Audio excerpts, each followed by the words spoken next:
Hello students, welcome to Vayu learning. आज का question क्या है? Generative cell was destroyed by laser but a normal pollen tube was still formed. Because generative cell को laser से destroy कर दिया लेकिन फिर भी एक नॉर्मल पोलन ट्यूब बन रही है। क्यों बन रही है, इसका क्या कारण है? पहला ऑप्शन है vegetative cell is not damaged. दूसरा है contents of killed generative cell stimulate pollen growth. तीसरा है laser beam stimulate growth of pollen tube. और चौथा है the reason of emergence of pollen tube is not harmed.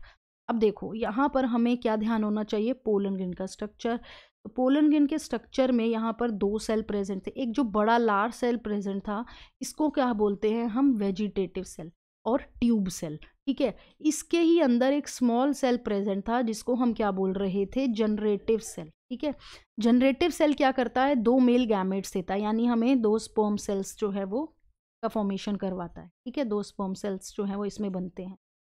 अब vegetative cell क्या करता है? ये प्रोडक्शन करवाता है किसका? पोलन ट्यूब का। ठीक है, प्रोडक्शन करवाता है, या हम कह सकते हैं कि पोलन ट्यूब को एक्सटेंड करवाएगा ताकि जो ये स्पर्म सेल्स हैं ये ट्रेवल करते हुए जा सके किसमें? एम्ब्रियो सैक के अंदर जा सके। ठीक है, तो अब यहाँ पर हमसे पूछा क्या है कि पोलन ट्यूब जो है वो क्यों बन रही है? क्योंकि पोलन ट्यूब का प्रोडक्शन तो वेजिटेटिव सेल करवाता है, जनरेटिव सेल तो नहीं करवाता। तो अगर जनरेटिव सेल डिस्ट्रॉय भी हो जाएगा लेजर से तो कोई फर्क नहीं पड़ेगा। तो अब ऑप्शन देखते हैं, vegetative cell is not damaged.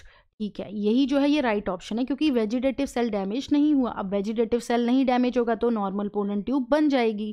दूसरा ऑप्शन क्या था? Contents of killed generative cell stimulate pollen growth. नहीं, क्योंकि जनरेटिव सेल का जो रोल है वो पोलन ट्यूब के फॉर्मेशन में नहीं होता। ठीक है, तो ये ऑप्शन रॉन्ग है। तीसरा है laser beam stimulates growth of pollen tube. क्या लेजर बीम स्टिमुलेट करेगी? नहीं, ये तो बिल्कुल ही गलत है। फिर D option, the reason of emergence of pollen tube is not harmed.